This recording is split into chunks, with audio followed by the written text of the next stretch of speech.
Le thème du jour. Les applis radio réunionnaises.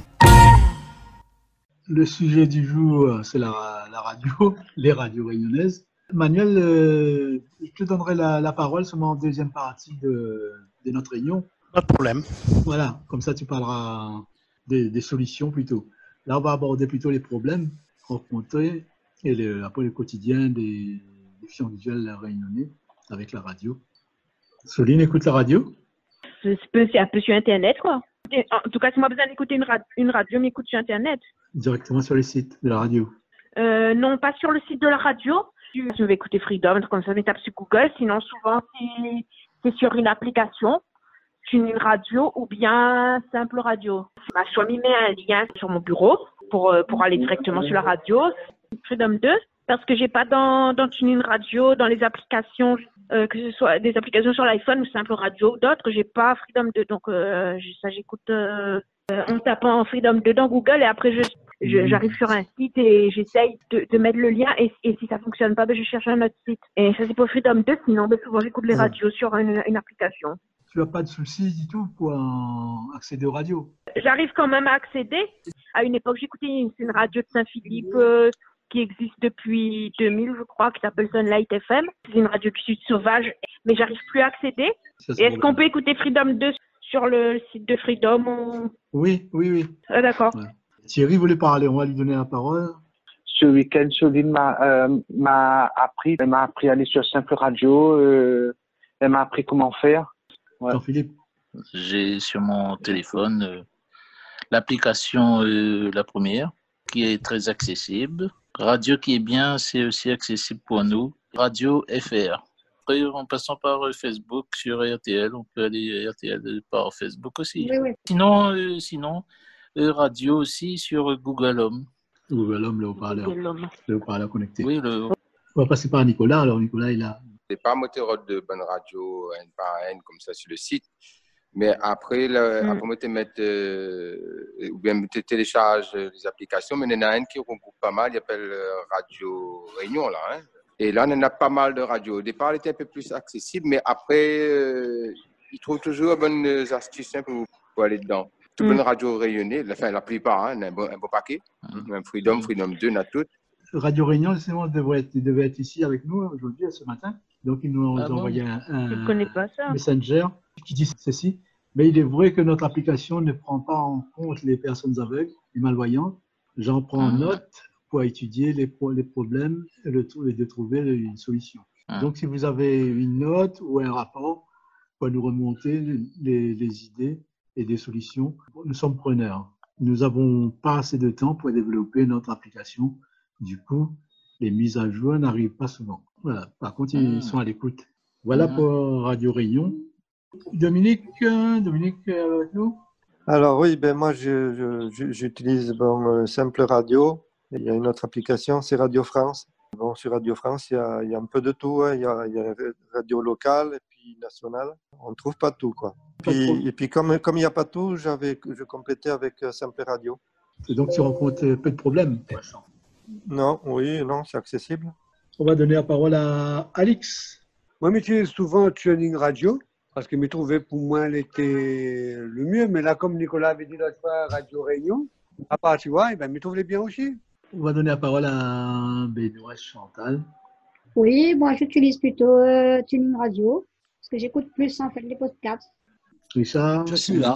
Tu écoutes les radios? En fait, moi, j'ai une application que j'ai depuis longtemps, qui est VoxyWeb, sur laquelle je trouve tout, où j'ai aussi mis Radio Réunion, Radio Freedom 1, Freedom 2.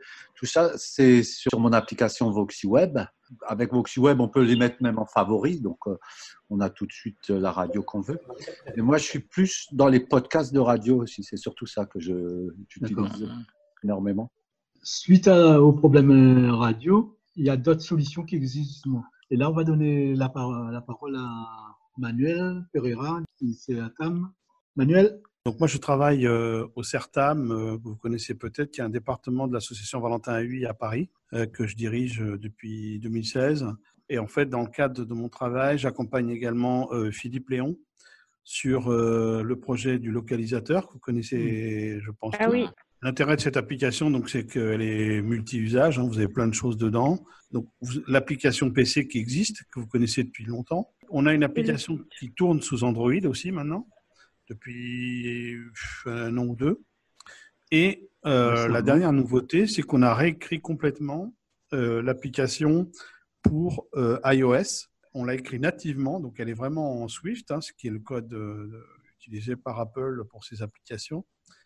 Et on en a profité effectivement pour améliorer sa fluidité, intégrer des choses comme la géolocalisation. Alors vous, à La Réunion, pour l'instant, ça ne vous concerne pas trop parce qu'en fait, on n'a pas encore intégré de choses sur les transports sur l'île de La Réunion. Mais par exemple, sur Paris et en France, il y a un certain nombre de villes où on peut avoir les horaires de passage des transports en temps réel, ce qui est super intéressant quand on doit prendre des transports et qu'on doit aller d'un endroit à un autre. Et puis, on a intégré effectivement des podcasts et des radios. Philippe a intégré la semaine dernière déjà quelques radios réunionnaises. Localisateur. Le localisateur. En menu. Bouton. Géolocalisation. Bouton. Aide. Bouton. Raccourci Siri. Bouton. Paramètres. Bouton. Paramètres. Paramètres. En tête. Police. En tête. Sélectionner. Défaut. San Francisco. Open dyslexique. Luciole. Bouton. Sélectionner. Luciole. Couleur. En tête. Défaut. Texte bleu vert sur fond noir. Sélectionner. Texte blanc sur fond noir. Texte noir sur fond blanc. Texte bleu sur fond jaune. Texte jaune sur fond bleu. Texte noir sur fond vert. Texte vert sur fond noir. Texte bleu sur fond blanc. Texte blanc sur fond bleu. Bouton. Retour accueil. Bouton. Le localisateur. En tête. Voilà pour les paramètres. Le menu d'accueil. Menu. Bouton. Géolocalisation. Aide. Bouton. Raccourci Siri. Bouton. Menu. Qu'est-ce qu'on trouve dans le menu? Menu. Bouton. Mes rubriques. Annuaire. Bouton. Commerce. Bouton. Culture. Bouton. Économie finance. Bouton. Hobby. Loisirs. Jeux. Bouton. Musique. Radio. Podcast. Bouton. Presse. Bouton. Service. Bouton. Transport. Bouton. Vie pratique. Bouton. On va aller dans la rubrique musique radio. Musique. Radio. Bouton. Musique. Radio. En tête. Radio française. Bouton. Radios internationales. Bouton. Radio locale. Bouton. Radio de la Réunion. Bouton. Paroles de chansons. Bouton. YouTube. Bouton. YouTube. Les chaînes. Bouton. Maintenant, on va aller dans Radio de la Réunion. Radio de la Réunion. Bouton. Radio de la Réunion. En tête. Arc-en-ciel. Bouton. Azo Radio. Bouton. Capital FM. Bouton. Freedom 1. Bouton. Freedom 2. Bouton. Retour accueil. Bouton. Voilà. Pour l'instant, il y a 5 radios et les autres radios de la Réunion vont suivre bientôt. Bon, là, il y a quelques radios d'intégrer, mais naturellement, si vous avez envie qu'il intègre d'autres radios, il est tout à fait ouvert. Mais vous avez déjà là, aujourd'hui, plein de podcasts sur tout ce qui est radio, les grandes radios françaises comme France Info, France Inter, France Musique, France Culture, RTL, Europe 1. Vas-y, Chantal. Parce que j'ai déjà testé en fait pour les deux, numéro inversé et les pages jaunes, j'ai constaté quand même qu'à La Réunion, on ne peut pas trop avoir ce qu'on veut. En fait, l'idée, c'est que quand vous avez des soucis que vous rencontrez, vous avez une adresse mail qui est très simple, c'est contact au singulier @localisateur.org et vous faites vos remarques là-dessus et elles arrivent directement chez Philippe Léon, qui est le concepteur du localisateur. Après, l'application, elle est très simple. Enfin, sur PC, vous allez sur le localisateur.org, vous la téléchargez. Il y a même une version qui intègre maintenant le Java directement dedans. Il n'y a plus rien à faire. Oui. Et du coup, vous l'installez sur le PC, ça marche tout seul. Par contre, pour Android, il faut aller sur le Google Play et et taper localisateur. Si vous avez des soucis avec les liens, vous nous dites, on vous renvoie les liens. Et vous avez sur l'Apple Store localisateur et vous avez l'application qui est téléchargeable sur l'Apple Store. L'intérêt de cette nouvelle version aussi, c'est qu'on a intégré sur la version iOS des paramétrages pour les personnes malvoyantes. Donc, il y a les possibilités, d'une part, de changer les polices. On a intégré 2 polices supplémentaires. Il y a la police de l'application, mais on a intégré la police Luciole et on a intégré la police Open Dyslexie. Et puis, on a intégré un certain nombre de paramétrages en termes d'inverse vidéo, etc., des couleurs, pour que les personnes malvoyantes puissent vraiment paramétrer l'application en fonction de leurs besoins, on va dire. Je ne sais pas si vous êtes les uns et les autres un peu férus des chaînes YouTube, mais il y a quand même la possibilité, parce que c'est quand même pas simple, quand on utilise un iPhone et d'aller sur YouTube et de s'abonner aux chaînes YouTube, parfois c'est un peu compliqué. Et là, vous avez un certain nombre de chaînes YouTube. Alors c'est un choix, il y en a beaucoup d'autres, mais vous avez la chaîne, par exemple, le Vision High Tech là, de Christophe Taquet. Vous avez la chaîne Hervé Cuisine, il y a Edancast, il y a il y a un paquet de chaînes YouTube qu'il a rajouté pour justement simplifier la possibilité. Il y a Cessia, par exemple, aussi. On va tester. Vous avez tous les programmes télé, bien sûr. Ce qui serait peut-être intéressant, je pense, ce serait, comme Manuel Peral le disait, c'est que lorsqu'il va mettre les replays télé, qu'il fasse peut-être un peu ce que fait VoxyWeb, à savoir, à un moment donné, il y a une rubrique où on retrouve tous les programmes en audio description. Les films en audio description, ouais. Du réseau France TV, quoi. Ça fait, on peut imaginer, on peut le suggérer, effectivement, il n'y a pas de... À partir du moment où les programmes en audio-description sont tagués, c'est pas un problème, en fait. Il y a un truc qui est super, c'est les raccourcis aussi. On a mis un certain nombre de raccourcis. Ouais. Vous pouvez lancer directement avec Siri, quand vous les activez, et qui vous permettent d'aller directement, par exemple, à la presse, si vous avez envie d'aller à la presse. Ouais, ça ouvre directement le localisateur dans la partie qu'on a demandé, en fait. On va même peut-être proposer que les gens puissent le paramétrer en fonction de leurs besoins, du coup. Mais en tout cas, pour l'instant, il y a 4-5 raccourcis qu'on a mis en place et qui vous permettent d'aller tout de suite chercher la partie du localisateur qui vous intéresse. Je profite que tu sois là, Manuel, pour parler du CEATAM, parce qu'il y a eu beaucoup de questions là tout à l'heure sur le CEATAM. Qu'est-ce que c'est que le CEATAM? En fait, donc le CERTAM, il a 2 axes d'activité. Le premier, c'est qu'en fait, on évalue tout ce qui est aide technique pour les personnes aveugles et les malvoyantes. Donc là, pour le coup, on évalue le matériel, le lecteur d'écran, les grossisseurs de caractères, tout ce qui est basse vision et non-voyant. Et on publie des fiches d'évaluation sur le site du CERTAM. On évalue également, donc ça peut être des GPS, des systèmes de guidage, etc. Et puis, on évalue également des choses un peu plus grand public. Par exemple, on a évalué il y a 1 an ou 2, le téléviseur Samsung, puisqu'en fait Samsung maintenant intègre dans ses téléconnectés des systèmes de vocalisation qui font que leurs téléviseurs connectés sont accessibles. On va prochainement faire à LG, parce que LG également fait des choses là-dessus et a fait des gros progrès sur l'accessibilité de ces téléviseurs. Et puis, on travaille également sur des choses un peu plus, on va dire, applicatives. On a signé un partenariat avec Microsoft. Et en fait, on a beaucoup travaillé sur la localisation du programme Sing AI, que vous connaissez, je pense.